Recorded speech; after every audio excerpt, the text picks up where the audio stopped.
Yo, brothers, you're on location with a geek. I'm Mark, a.k.a. the Little Black Dude. And I have yet another of the guests of honor at Derpycon 2019. Would you introduce yourself, please? Hello, everybody. My name is DJ Awesomus Prime. I am your go-to nerdy DJ for, I guess, the tri-state area so far. So far? So far, yeah. I mean, for a while, my profile and bio kind of said I'm the rising star DJ for the area. So I don't know if I am the rising star anymore, if I'm just the guy so far. Well, I mean, if you to go to, we want to go to you. Right. Hey, I appreciate that. So where do you come from and where do you call home? I actually live in South Jersey. I live, I don't even really know where to tell you. It's like in the middle of the woods. Mm-hmm. If you're familiar with the story of the Jersey Devil, it's pretty much like my backyard. I'm from Vineland, I know. Vineland? You know exactly then. Mm-hmm. Yep, definitely Pine Barren baby, I guess. Yes, absolutely. But yeah, that's kind of where I call home. Very, very close to Philly, so a lot of conventions that I typically tend to do are usually Pennsylvania bound. I don't get to come up to North Jersey too much, which is why being here at Derpy this go around, I'm very excited. Definitely a good thing. When you first started playing music, were you trained by anybody, or was it just you really had a love for music and just started trying some things? A little bit of both. My parents both are very musical. My mom did sing as well as went to a performing arts high school, which is funny because I didn't find that out until like later in my life. So it was one of those kind of things like, it's your fault. This is why I am the way I am. But my dad was always very big into music and always had music playing. I was always dancing, always listening to things, and he likes a really big selection of genres. So I just kind of got an ear for it.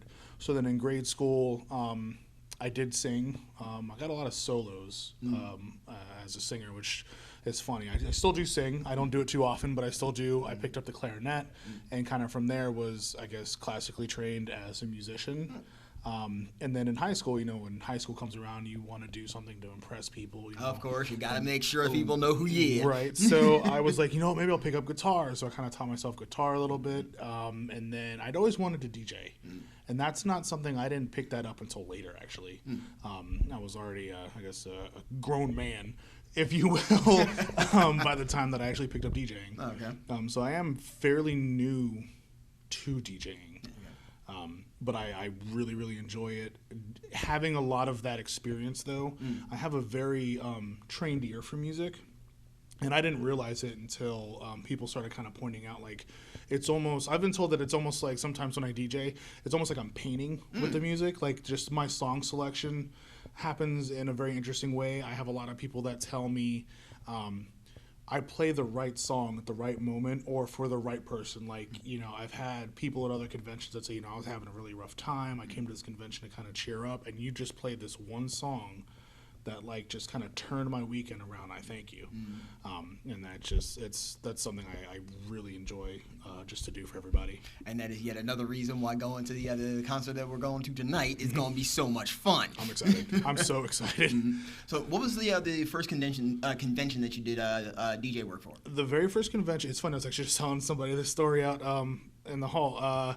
The first convention I ever DJ'd for was a convention in Philadelphia called the Nertino Expo. Oh, I've heard of that. So, amazing show. I am Puerto Rican. That is, my ethnic background, my heritage. Well, once again, from Vineland, it's like little Puerto Rico, so right, I'm very familiar. So when I found out about this show, I was like, I have to do this show. Like, hell or high water, I have to do this show. So I reached out to the con organizer, and we spoke. We figured out what to do, and that was the first convention I ever did. And that was a little different than what I'm going to actually like do here, because we're doing more of a dance party, like after party here.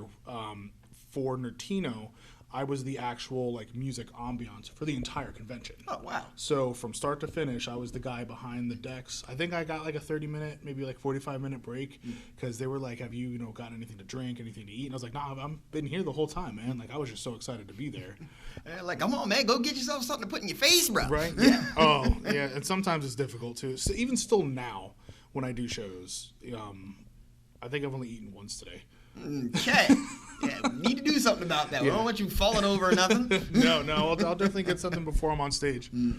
Oh man! So because you spend a lot of time with sound equipment, you spend a lot of time with music. Do you have particular preference in companies when it comes to the kind of equipment you buy?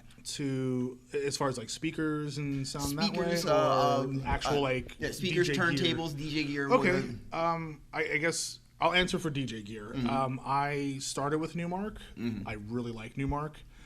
So I very much kind of stick with them, but I also mess with Denon or Denon, however you want to pronounce it, because I've heard it pronounced both ways. Because we got grammar Nazis out there. Right. So those are actually the two controllers that I use.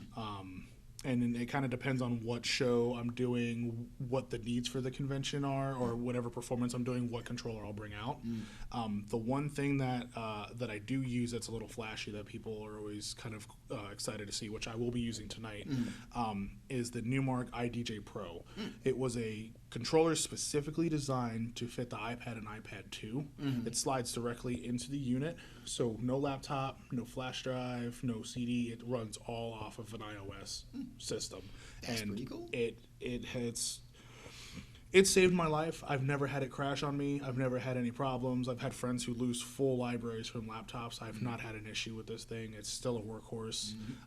And I really hope Newmark or somebody else comes up with something else, because I would like to continue using this type of system, because I'm thinking about getting myself an iPad Pro. Okay. Get something with a larger memory, so that way I can have a lot more music on there, because in the course of me DJing, I've had to take a lot of stuff off of it, just like stuff that I was personally listening to, just so I could put music that I could DJ with on there. So that's the one downside to using that if you don't have a large enough memory on the device you're using. Gotcha.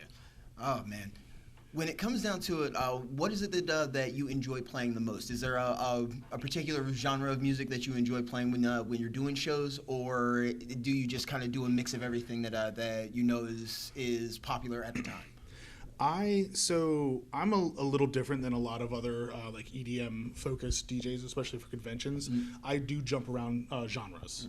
I don't really stick to one.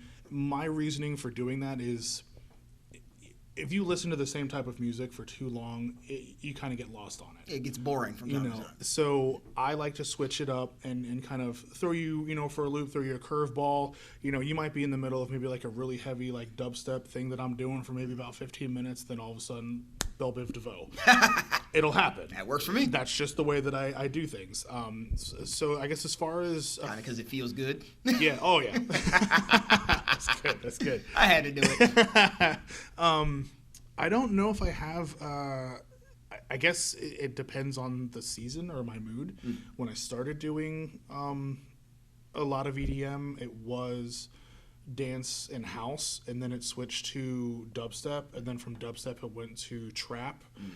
Trap EDM before the hip-hop community came up with its own version of trap music. Gotcha. They're two totally different genres, by the way, if you didn't know. See, that I did not know, so I just learned something. And then I guess... Okay, so currently right now my two favorite genres that I like are electroswing. And I'm hoping we get a lot more with 2020 coming around. I think if we have like a really cool resurgence of the 20s, it'll be really neat to have more electroswing out there. That sounds good. And the other genre that I'm a little obsessed with is Jersey/Baltimore club music. What's funny about Jersey Club, I found out that Jersey Club was a thing in Florida. Really? Did you really? Yes, I was visiting a friend of mine in Miami, and he worked at a charter school. And some of the kids, it was like getting close to the weekend, and they're like, well, we're going to do something special. And they're playing a bunch of songs, and I'm like, what is this? And one of the kids says, it's New Jersey Club. Not knowing that I was from Jersey, it just made me laugh right on the spot. What is that? Yeah, the first time I heard that word, it made no sense to me, because to me, club music is like house. And I was like, Jersey Club, that doesn't make sense. So I actually did a little bit of researching. Originally it was called Baltimore Club Music. Was really popular in the late 80s and 90s, I was told. Which is very interesting that it was there at that point. So it's a kind of a resurgence. And now it's being called Jersey Club. Or at least up here we call it Jersey Club. So I'm sure outside of the state, people have to put the new in front of Jersey. Of course. You're doing it wrong. Exactly. So where can people find you online and in person? Online, you can find me pretty much on the major social medias. I'm on Facebook. I'm on Instagram. I just got a TikTok. I haven't used it too much. I'm learning. I want to learn more about TikTok, but it's at DJ Awesomus Prime, and I'll spell it for you because it's a little weird. So DJ AWESOMUS Prime, and that's the same for all social media. Very cool. So I pretty much own that. I guess as far as in person, if you are in the Pennsylvania, New Jersey area, I will be doing a lot more conventions coming into the new year. Things that I haven't announced, things I'm not allowed to announce yet. Got to keep some things in the pocket, play close to the chest, as it were. And yeah, that's pretty much it. Well, I appreciate you taking some time with me. I'm really, really happy I got a chance to sit with you. Same here. My brothers and sisters, I hope that you guys check out more of DJ Awesomus Prime. I am going to be at his show tonight, and hopefully I can get a couple of good pictures, couple of good videos so that you guys can see what it is that you're missing by not being at Derpycon. But until next time, this is the little black dude. Put your fist up with me. Stay geek and proud.